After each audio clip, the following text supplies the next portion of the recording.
Hello and welcome to Chaturday Live. My name is Jason Robinson and I'm your host today. I hope you can all hear me very clearly. I've got a bit of a new setup going on. So today's Chaturday Live is on a Wednesday evening. It's not what we normally do, but for special reasons, with our guest this evening, it's all about availability. And I tell you now, tonight's guest is going to fill us full of stories, prize giveaways.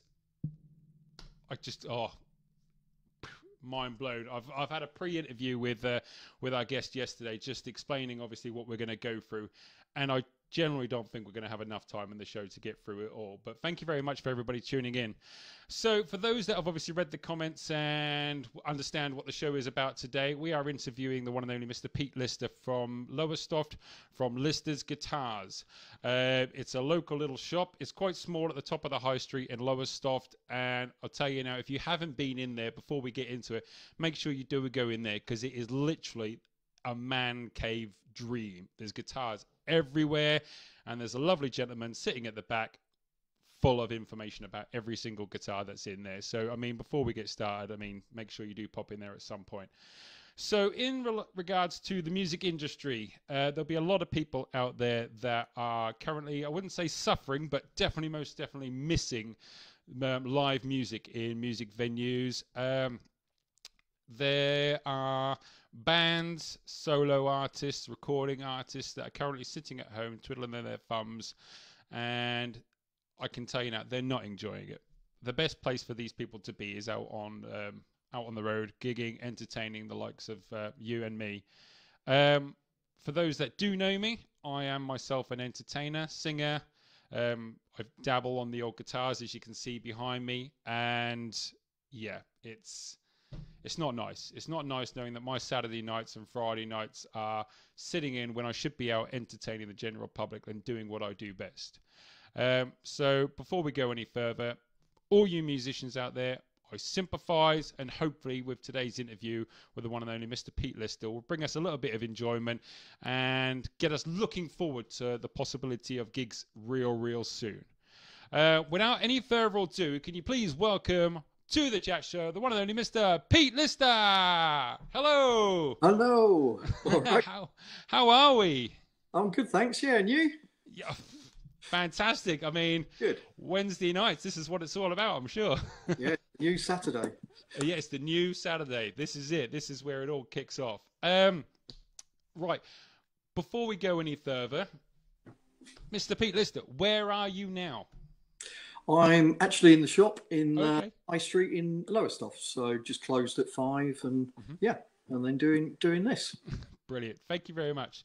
So, obviously, we're going to be talking about the shop and obviously all of that, but we want to get into more detail about the one of them, Mr. Pete Lister. So, those people that are who are wandering down the high street, they see Lister's guitar, they just think, there's a gentleman in there that probably knows a fair bit about guitars and sells a bit of guitars, but that's not it, is it? Because obviously you've yourself have been gigging, you've been on the road, and as you've told me before, I think you rightly, it's been 38 years, coming up to 39 years of you being in the entertainment industry. Is that right?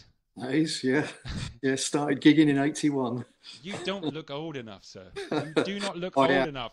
You must have been about 5, surely, at least, with the old tambourine. What age were you when you started? I was 18 when I started gigging in 81. Yeah, started playing when I was 14, 15. Oh, really? So that's, in guitaring and instrument terms, that's not really a long period of learning a craft and then going on to perform it live. And it's fairly late for starting to play as well. It was because there was nobody really musical in the family. It was just something that happened, and I wanted to play guitar. So where did it come from? So who was your idols, or was there a song on the radio at the time and you're like, I need to pick up a guitar, I need to know that song, or was it specific? 1977. The Shadows released their 20 Golden Greats, and they had an advert on TV that was a young lad in his bedroom playing air guitar, and Apache was playing in the background. And from the first moment I saw that TV advert, I wanted to play guitar and sound like Hank Marvin. who, funnily enough, it's his birthday today. He's 79 today. So happy I'm birthday. sure he's watching. I'm sure he's watching Yeah. my little channel. So Hank Marvin, happy birthday from me Yeah, and so Pete. there's a coincidence for you. So it does tie in really well. So yeah, I think with music nowadays, you'll find a lot of people are either emulating, or it's a family thing, or it's somebody that they know very closely is either Yeah. playing a musical instrument, or it's being passed in generations. But you're obviously, for yourself, you're the first of your kind. For instance, Yes. was there not anybody else, like an auntie, uncle, or grandparent that was Certainly. musical? Well, my dad used to be in the Bradford Cathedral Choir. That was about the only musical Okay, thing, as far as I know, right. in the family. Yeah. So, right, we'll start right from the beginning. So, 18 years old, you've got your axe, you're ready to go out on stage and rock and roll. What was the band's name? Take Cover, the very first band. Take Cover. No, it wasn't. Oh, Was it? I'm trying to think now. Take Five. Take Five. Take Okay. Five. Okay. Funny, five of us in the Originals, band. or what was it? No, there was five of us in the band, all covers, playing around the pubs and clubs, working men's clubs of Yorkshire, Hmm. and that's how I started. What kind of music was that?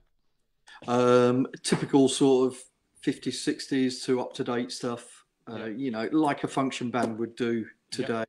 That sort of thing. And what guitar did you have to start off with? I had a Gibson Les Paul Deluxe Ooh. and a Gibson S1 that was sort of a Les Paul shape but had single coil pickups on it, so it was more Fendery sounding. Okay. All right. Through an So, AC30. I mean, you yourself being in the business, I mean, you've obviously seen that technology and guitar manufacturing has obviously escalated and got further and better, and obviously, if not somewhat easier, because obviously the maintenance on the guitars as well. But you say like the Les Paul and stuff like that, and Gibson. I mean, there's that brand and those style guitars are selling stronger today than ever, I'm sure. Is it because it's a classic, or is it because of the shape, or?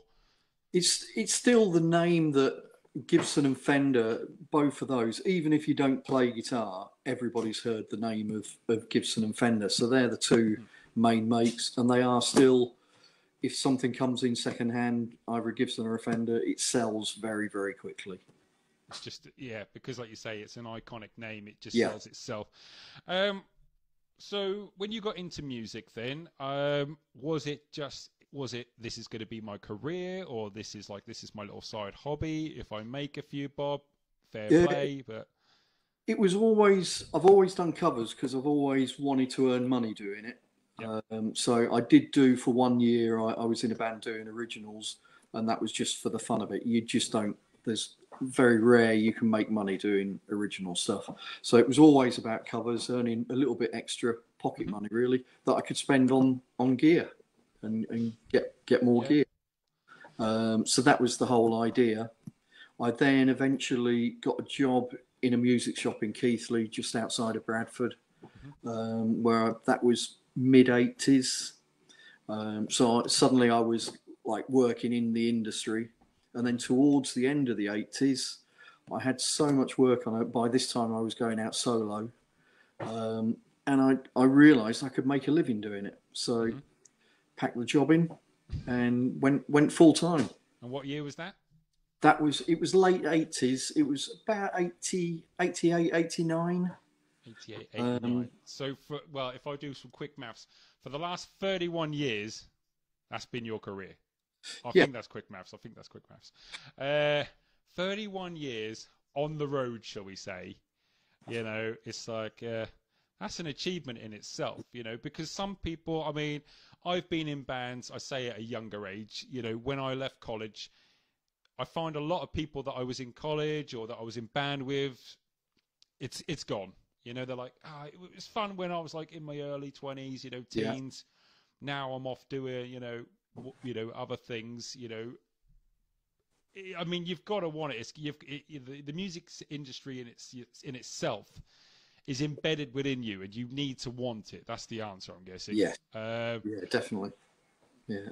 I don't know if you can see, We are getting some hellos coming in, so I'll read those out in a little bit. Okay, lovely. I don't know. Can you see them on your screen? No.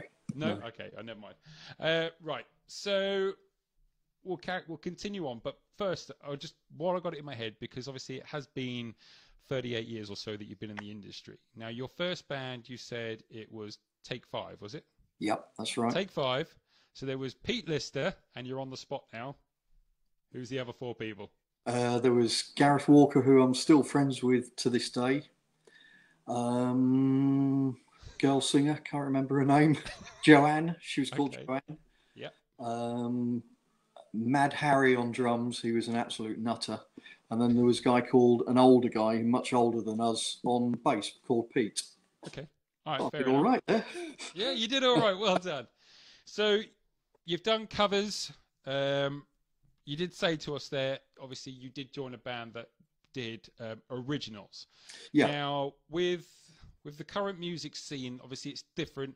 You can sit in your bedroom, you can record a song, you can post it on iTunes, Spotify. You know, you could be recognized on YouTube. It's instant. I mean, I'm gathering from now that, you know, you're not sitting there in a mansion with like £60 million sitting in the back. I mean, No. back then when originals were out, it was probably quite difficult, I'm guessing. You know? It was, yeah. I mean, you could only record in studios. Mm-hmm. We did manage to go out and gig a little, and we used to save the money from those gigs, save it up, and then we went into the studio and recorded probably about half a dozen tracks and did copies of tapes and sent them off to record companies, and because absolutely nothing came of it. But as you say, you know, late 80s, early 90s, we have, if you take music out of the equation for 2 seconds, technology itself has come leaps and bounds from early 2000, like you say, where all this has come. Pre-2000, there is a lot of hard work that needs to go into, obviously, these bands going out on the high street and, like you say, busking, going in the pubs day after day, probably doing it for next to nothing. I'm guessing what you made in dep work was probably twice as much as you'd make doing originals. Yeah. Yeah. Individually now, I earn probably twice what the band earned back then. Yeah. So you know, it's weird. So you've obviously gone from there. So you've gone from Bradford. Is that what you said, Bradford? Yeah. Yeah. And now, so we'll bring it forward a bit. So now you're in the Sunshine Coast of the world. You're in Lowestoft. Yeah. All right.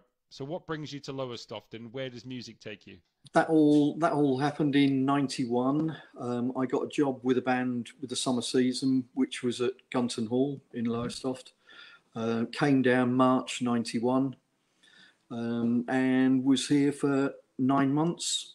Went back home, did some solo gigs, and then came back for the next summer season, and then eventually met somebody and settled down here. Mm-hmm. For a long time was doing various camps up and down the coast here as the resident band, doing our own sets and back in the cabarets as well. So that itself, because I can call myself somewhat of an expert when it comes to holiday parks and entertainment in a fixed environment. That's how I made my bread and butter. For those that probably are watching and they know me, my name is JR in the entertainment scene. I've done holiday parks since late 2004, so I've done my fair share bit. And again, you know, resident bands always there, you know, in these big holiday parks, you know, around the country. It's that seems to be disappearing as well now. That's a very niche market, having resident bands and stuff. When I came down here in '91, we used to go out on our night off to see the other bands that were playing, and every camp up this coast had a resident band. And now, well, there's Gunton Hall, Corton, and Potters. That's it with a resident band in. Yeah, so it's weird because, like you say, up the coast a little bit, past Great Yarmouth, if you continue round, and then up towards Hemsby, Scrapby, and all that sort of way. I mean, you've got what would have been at the time, I think it was Richardson's. Yep. Yeah, Richardson's Holiday Parks, and I think there was two next to each other up that way as well. And then you had Pontins opposite. And it seems, obviously the days have slowly gotten more modern, different equipment. You don't need bands anymore. You've got backing tracks at your beck and call from the internet. So where does that take you? So where do you earn your bread and butter when that kind of disappears? Well, did that for till about 2000, I think. By that time, at the end, I was in a duo with my wife at the time, and we were expecting our son, and it was like, well, we need to get a proper job. She carried on going out solo, and I did a few gigs with her as a duo. But then I got a job back in music retail in Cooks in Norwich. Yep. So still involved in music, still gigging, doing bits and pieces. And then eventually got in with the function bands and started doing debt work with function bands and joined a function band, which is where all the work is now for bands, basically. Yeah. So you ended up coming to Lowestoft to work in a music shop, is that right? I did Norwich first, Cooks in Norwich, and then came to Morlins. Now, so there's a lot of people that may be watching this later on or live now probably don't know what Morlins is, because unfortunately it's no longer there now. Yeah. But it was based opposite where Halifax is in town, isn't it? Near there. It was a big store. It had all the pianos in the front. You had guitars, drum kits, everything. I mean, is that the one you were in the high street or the one in the I came.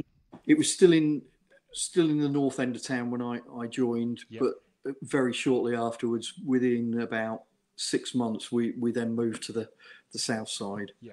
But Morlins were in business for like 120 years in town. Yeah. It was a big concern. Yeah. We can dive into it a little bit then, because obviously working in a music shop, I mean, you can see firsthand what is peaking, what's coming down, where the interest is. I mean, are less people buying pianos, more people are buying recorders, vice versa, guitars, drums? Is it then because, more advanced technical instruments were coming out at the time? Like you say, the hi-fis, you've got your mixing desks, everybody wants to be a DJ now rather than a guitarist. Yeah. I mean, you tell me, what was it like when you moved obviously up to the south end of Lowestoft? I mean, what were people buying? It does go in. You get fads depending on what's in the charts. When the darkness came through, obviously everybody wanted to be in a rock band and play guitar. Yeah. And then you get people like Ed Sheeran comes along. Everybody wants a little acoustic guitar and be a singer-songwriter. So it does affect what's going on. As to what we sell, it does go in cycles, really. Yeah. So and there was a period where, when all the electronic music was out, guitar was very, very slow, really struggling on that side of things. But then it comes around. I think it was the darkness that really kicked it back off again. Yeah. And that's all it needs is one band to have a couple of hits, and suddenly it's like, here we go again. I think you could probably pinpoint in the last 15 years, maybe a little bit more, the bands, not necessarily artists, obviously, because there's a lot of studio produced music out there, but we're on about like actual bands that obviously dictate obviously the music industry is in regards to buying instruments. I mean, if I rolled off a few names, you'd probably say like Franz Ferdinand and the Kaiser Chiefs have obviously got their own bands going on. You've still got obviously a little bit further indie, you've got like Razorlight, and you've got Stereophonics still going strong. And so it all depends on an album that comes out, I guess. If it's a really big selling album, it can definitely change the movement in the music industry when it comes to selling instruments. Yeah, definitely. Yeah. So we've done a bit of a history of Mr. Lister. So you've gone from Morlins, and I think you've just passed your 8th birthday. Is that right? In your shop? Yeah. So you've just passed your 8th birthday in your shop. So at the moment, we can see a nice little speaker cover clock behind you. But if you wouldn't mind just kind of spinning around and showing us where you are, Pete. Yeah. Show us the goods. See if I can see something. Look at that. So if you don't know where Lister's guitar is, you do now. Look at that. That is, I'm going to take that banner off. Pete, stay where you are. Yeah. I'm going to remove that. There you go. And people can see that a little bit clearer now. Guitars. I mean, that is a gig cave right there, isn't it? It's like the equivalent of a man cave, woman cave of instruments right there. So I can see electric guitars, but obviously down in the bottom right hand of your shop, I see you've got some acoustics lurking about. They're over there. Yep. They're that sort of area, the acoustic side of things, yeah. So you've got some serious axes there, as they call it. You've got some acoustics, you've got electric guitars, you've got some on the walls. Now, for those that obviously might be interested in looking at guitars, especially with a certain time of the year coming up where gifts may become appropriate. Yep. Obviously, Pete does have a Facebook page. It is literally just Lister's Guitars on Facebook. And we're going to get to why you're going to see that very, very shortly. You can turn it back around now, Pete. We can see your lovely face. Thanks very much. So, other than guitars, so for those obviously that are, want to pop into a music shop, which is what you are. You sell guitars. You've got the strings on the wall to the left of you, and obviously whatnot. But you also sell the little guitars. You have ukuleles as well, don't you? Yeah, that's right. Yeah. That start at £29. They're really easy to play. Yep. It's a lot of the chords are 1 and 2 fingers, so you can get something musical out of them the minute you pick up the instrument. Yeah, I mean, what age group are like playing ukuleles then? I mean, is this whereas obviously it used to be having to get like a 3/4 guitar, now obviously ukuleles has become a bit of it's a hit really. It's got a nice fad going on and still continues. Yeah. I mean, what age group are really? I mean, really, really young because they are small instruments. Grab it.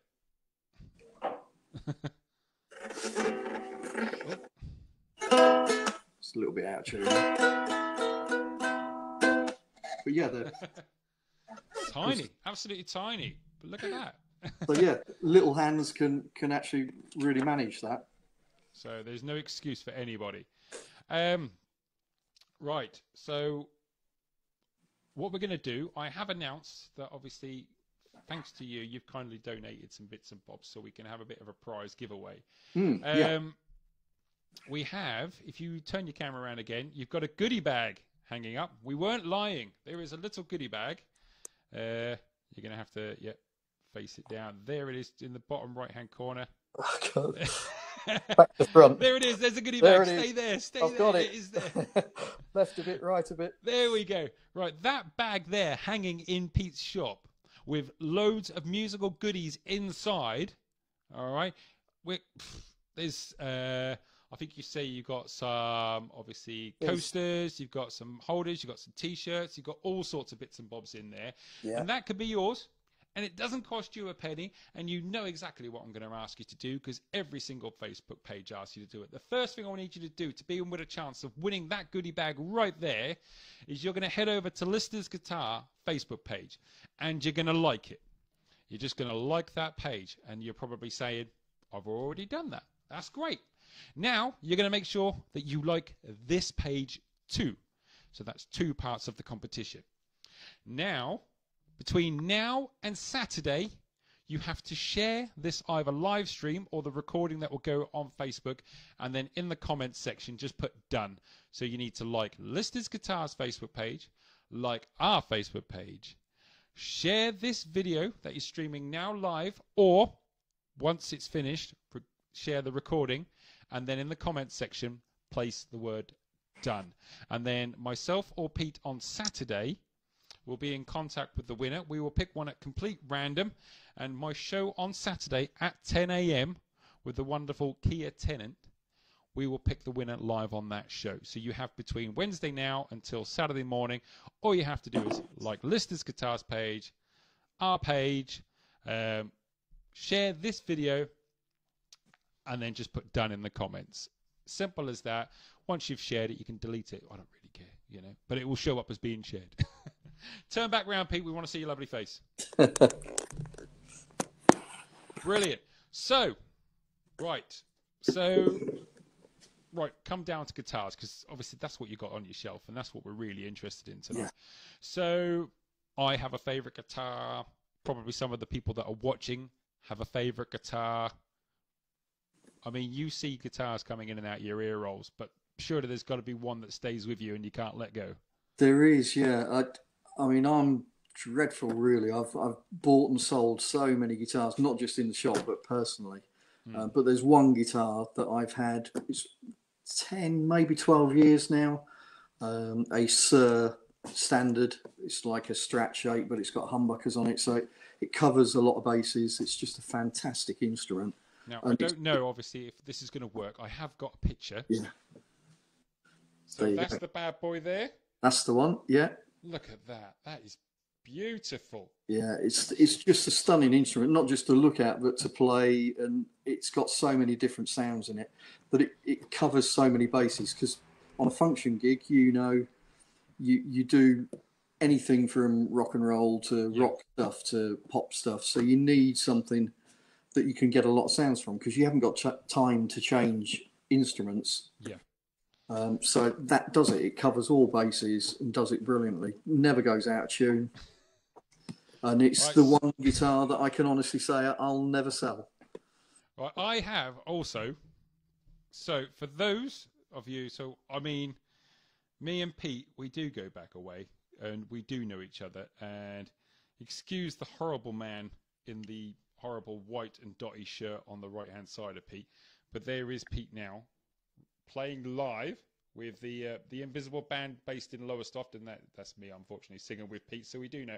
So what I want to ask there, Pete, because you're looking down. So reading sheet music or dot, is that a dying art? Because a lot of people aren't picking that up. They're basically just reading chords rather than, obviously... Do you find a lot of people that, obviously, for your work, for depth work, I mean, that makes your life a hell of a lot easier because you're there on the spot and you can go. It's opened up so many doors for me to be able to read, sight read, just to go in and do a show without any rehearsal and do it and get through it. There's so many more better guitarists out there than me, and very few guitarists actually do read. So because I can do that, like I say, it's opened a lot of doors for me. So you would say anybody that was thinking of taking up the guitar or currently does play the guitar, with this current situation we're in now, with a little bit more spare time on the weekends, it's definitely something you'd recommend people learning, that extra skill, you know, learn sheet. If you want to do it for a living, then yes, definitely. Yeah. There's certain gigs that you won't be able to do and get if you can't read. But there's a lot of people that can be in a band and just learn the set of that band and be in the one band all the time, and that's fine. You just learn it, and that's what you do. You don't need to sight read. It's when you dep in from one band or one show to the next, and you could have a week where you do 4 or 5 completely different gigs, and there's no way you can learn all that material to do it. So you have it written in front of you, and away you go. So when you're working, because up until recently you was also guitaring, obviously, with the in-house band at Potter's just up the road. Yeah, doing. Does that kind of skill reading? I mean, in an instant, you can change show. They can go, right, we're not doing that show tonight. We're going over to this one. Oh yeah. I mean, like you say, it's a useful talent to have, isn't it? A skill, should we say? Being able to read it. I've had I only dep over there, and fill in for the guitarist, whoever it is, Stuart at the moment. I mean, if he falls sick, then they need to get somebody in because the show must go on. So you can literally get a phone call the day before or on the night saying, can you do a gig? And literally you pull up on the iPad, you pull the dots up and play the show. I mean, that's more convenient. Obviously, technology now, being able to have it access to the internet. Right, they want me to play such and such song. There, it's there. I mean, like you say, rather than having to carry around loads of books full of songs and that's obviously over there it's all written out and you use their iPad, But I use an iPad when I'm going out, like the Invisible Band. I would write stuff out on the iPad and read it. Gone are the days of pages and pages of music.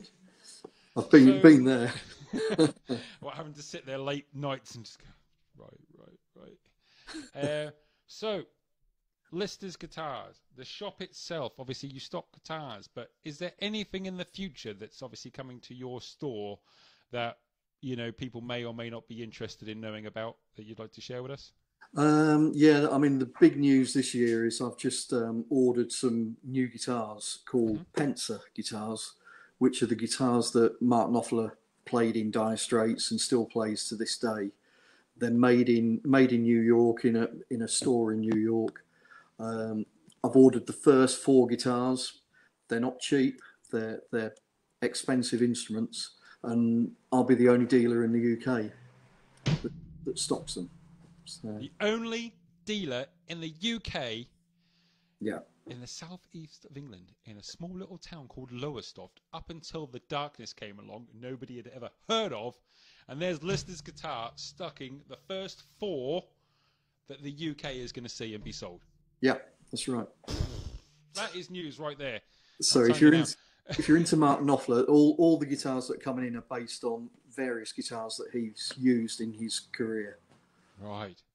So as you can see at the bottom of the screen here, if you do have a question, feel free to put the letter Q, add a question. I will read it out to Pete straight away, especially if it's anything to do with those guitars that are coming in. Because from what I've spoken to you yesterday, you're not expecting these to be in your possession for very long, I'm guessing.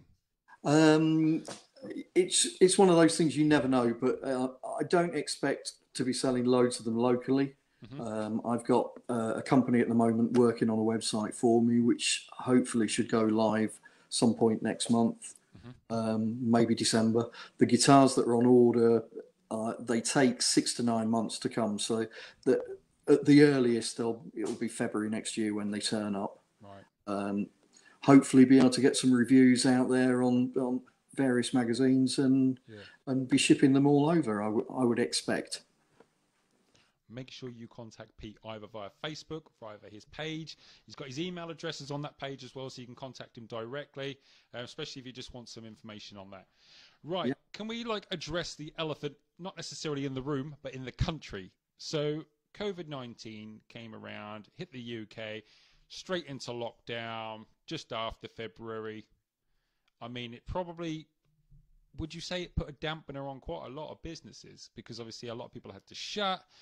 But, I mean, I guess there is a silver lining for people in your position, would you say? Yeah, it was a scary time. I mean, when I shut the shop 23rd of March, not knowing whether I would open again. It's I haven't got a bottomless pit to keep going if no money was coming in. Yeah. But as it happened, the online thing went absolutely berserk, and I was sending guitars out every day, and it actually turned out to be really, really good, really positive. Because I Well, suppose a lot of people were sat at home and thinking, you know what, I'm going to pick the guitar up again and start playing, or treat themselves because they had time to yeah. play guitar. So on that note then, so you're not just selling Lowestoft or locally. You are, from your shop in Suffolk, you are shipping out across the UK and if so, across Europe and further if need Europe be. and the States as well. So you're shipping some over to the States as well. Yeah, I sold a rare Chris Rea Fender that was made in California and shipped it back to California. Fair, fair enough. But I'm guessing I mean, over time, these guitars, especially the more valuable ones, they do travel and they do swap hands and they travel overseas themselves, especially if they've been out with a touring band or whatnot. So yeah, I mean, like you say, the guitars that you have in your shop, from what you've shown me, some of them are spectacular. I mean, again, even if you're wandering downtown and you want to go and have a look at a guitar, please pop your head in, ask Pete for some information. He'll tell you all about it. He knows absolutely everything he needs to know about those guitars in his shop. So with Christmas coming up, like you say, you used to probably a couple of years ago, if not last year, you'd have a more footfall coming through the door. People were looking around. Obviously, Christmas is coming. It's December 24th. Somebody hasn't bought somebody a gift yet. I mean, stocking fillers may not be your cup of tea, but do you have any of the Ed Shearing guitars? Yes, yeah, I do. Got a couple of the Shearing by Loudons in at the moment. Yep. Yeah, he set his own guitar company up, and they're made by Loudon in Ireland, Yep. and they're lovely instruments, really are. Yeah. So, and people can again either contact you directly or pop into the shop and obviously just speak about any of these guitars that you have in offer. Absolutely, yeah, yeah. Brilliant. So, 39 years almost in the music industry, and this year is going to be a write-off because this year you haven't picked up your guitar live, have you? No. I think that goes down with you and many, many other So many musicians. people like that, yeah. So many people, and obviously we miss it. I miss going to see live music, and I know from obviously personal experience with you. I mean, you've probably have had gigs, probably booked yourself tickets that you were going to probably go see some bands yourself. It's all been cancelled. So these big acts that you think, right, well, they'll survive. They're on millions. That's fine. I mean, we don't care about them. They're not suffering. I'm worried about, like you say, the local ones that play in the pubs, in the little small clubs in your area. I mean, when that comes back, I mean, if we're going to talk about it, is it going to be the same? Is there, when it all comes back? I mean, is this the new turning point of the live music scene? Yeah, it's difficult to say. I don't think it's going to come back as quick as some people think it will, because there's a lot of companies involved with the big touring bands that have disappeared, that are no longer involved. So when the tours start again, it's going to take a while for the infrastructure to get back together. All these little companies that do the lights, do the screens, do the sound, the crew. A lot of these people have actually had to go and get other jobs. They're no longer involved in the industry because there wasn't. I mean, we went from being $1 billion industry to being a $0 industry. It went overnight. It just completely stopped, and still has stopped. Yeah, I think. I mean, if we'll touch on it, there was an article, obviously, a few months ago, and some righteous up their own backside, we're going to say it very politely, decided that those people who were in the arts industry, that is performing, singing, dancing, whether it be theatre, obviously any kind of arts under that bracket, I mean, they're just saying, give up your hobby and get a real job. Now that, obviously being an artist and a performer myself, is very hurtful. And I can tell anybody now that probably has that view, and if anybody is watching that has that view, I'd like to say to you now that to do what the artists do, the singers, the dancers, the performers, those that are working behind the scenes in all of these theatres and holiday parks, that's a point there. Holiday parks, they're shut. There are entertainers out there now that literally thrive on entertaining the general public day after day, and that's gone. That's gone, and that is their career. That is what they've strived for. That's gone. So, I mean, that needs to come back ASAP. And, please don't put arts and music down to just being a hobby, because for a lot of people out there, that is their bread and butter. And it's not something that's just... Yeah. It's not something that you can just go, oh, I could be a singer if I want to be. I mean, to be honest with you, if you're judging by some of the artists that are in the charts now, you probably could be a singer, because don't get me started on some of the modern music. If you can't pronounce your words and you're just mumbling, I don't call that any sort of entertainment, but that's my opinion. But like yourself, Pete, I mean, you've been going, 18 years old, standing on the stage, or probably the step, or whatever the pub or social workers club may have been at the time, and going 39 years strong. That's not something that you can just throw away and say, well, I could probably just learn another trade. That was your trade. Yeah, I'm lucky because I've got the shop here, but there's some people that haven't got that. They have lost everything. And it's, like I say, I started gigging in 81 when I was 18. This is going to be the first year where I don't play a single gig. In 38 years, I've done at least a handful of gigs a year. Yeah. Last year I did about 100 gigs. And then it's gone to nothing. So, Yeah, it's not fair. It's definitely not fair. So in regards to obviously your shop, we are focusing on your shop. So I've bought a guitar from you. I'm playing it at home. Something doesn't sound right. Something doesn't feel right. I've had it for a while. You fix them as well, right? Do indeed, yeah. Yeah. So Just recently, I've been really busy with that because people haven't been gigging. A lot of people have been thinking, "Oh, let's get instruments sorted out so that when it does come back, they're all in tip-top condition." So yeah, do setups, and which is like a service on a car. It just makes the instrument play as good as it can do, because a lot of guitars straight from the factory, they're not set up ideally. They're not to the optimum. yeah, Every guitar that comes in here, I always look at it and check it over before it goes out on the rack. A lot of the online businesses aren't like that. They're literally box shifters. They're buying guitars in from a distributor, sending them out to a customer without even sometimes opening the box. yeah. I'm not on my own in that. There's a lot of retailers that do check over their Of course, yeah. instruments. We're not pinpointing everybody's really bad at the job. No. There, like you say, there are companies out there that, like you say, will buy 400 of a set. Say, for instance, they've got like Stratocasters, and then they just go send them out the door. Don't really care, So if I didn't buy my guitar from you, can I still bring it to you? Yeah, of course. So yeah, there you go. Because obviously some people think, well, Lister's in town, but I didn't really get my Gretsch or whatever it was from Pete. I can still bring it in. You'll have a look that's at it. fine. I'll work on anybody's guitar. Yeah, that's not a problem at all. Brilliant. So for those that are sitting at home, you've got a guitar behind you. That probably needs a bit of a TLC and maybe a bit of a looking at. Make sure you take it down to Pete. I mean, he's happy to obviously see you and have a good natter as well, just a conversation. Because we also need to not forget that with this, a lot of people have been locked inside and not seeing a lot of friends and family. So do remember to, again, say hello to people, stay in contact with people, and don't be afraid to have a conversation with people.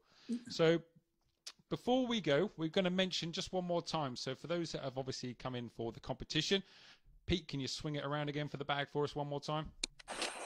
Thank you. It's down a bit, up a bit, down a bit. It's there, it's hanging there. That bag there could be yours. It is our giveaway. So all you have to do is like this page, specifically like Lister's Guitars page, which I will add to this in the end of the video. If you can share this live video, i.e. now or after it's been aired again, and then in the comments section, place the word done. And then on Saturday, when I go live at 10 a.m., we'll announce the winner. And if you are not online, but we have picked you, I will personally be in contact, so don't worry. This page is relatively new. And there's not a lot of people that currently yet following it, but we do appreciate everybody that is. So, but this is the chance now for our first prize giveaway, where your percentage of possibly winning that bag is the highest. Before I get up to like 1 million subscribers by next weekend, which is obviously bound to happen. But if you want to win that goodie bag there with all sorts of goodies from Lister's shop, make sure you like Lister's Guitar on Facebook, like this page on Facebook, share this video and put the word done in the comments section, and then on Saturday we'll announce the winner on my show with Kia Tennant. And again, if you're not on that show watching, I will contact you live. Spin it around, Pete, before we go. Let's see your lovely face. Lovely, there he is.